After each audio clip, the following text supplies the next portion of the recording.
Hello everybody, today I'll be showing you how to create a table in Microsoft Access.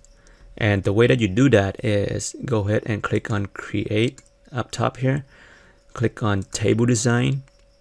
We will create a employee table that store the first name of the employee and the last name of the employee. Go ahead and type in employee ID, and this will be an auto number.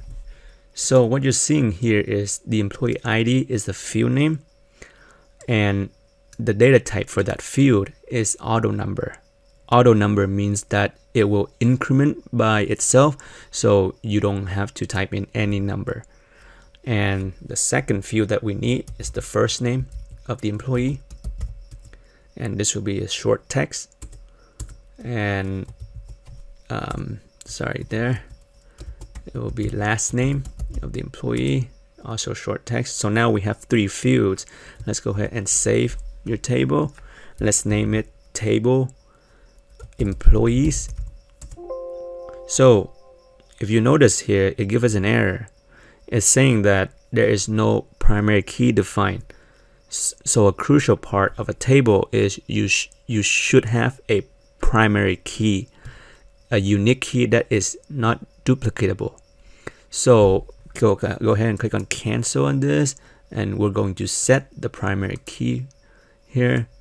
Right click the employee ID and click on primary key, and you should see a little key icon here. That's when you know that your field name is already set. So go ahead and save that table employees. Now it shouldn't give you any error, and you should see that the employee table is already created. So go ahead and close this, double click on table employees. We're going to add some data entry here.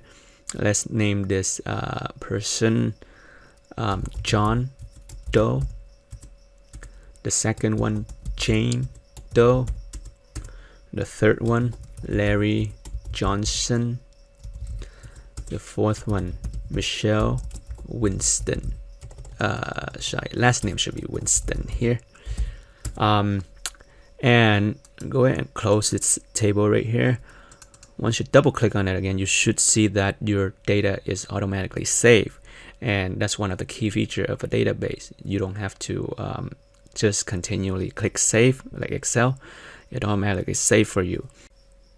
So in the next few videos, I will show you how to write SQL queries, how to join some of the tables together, and how to create report tools. So if you like what you're seeing, go ahead and subscribe and leave a comment below. If you have any question, just go ahead and ask me. Hope you guys like what you're seeing, and see you guys soon. Take care. Bye.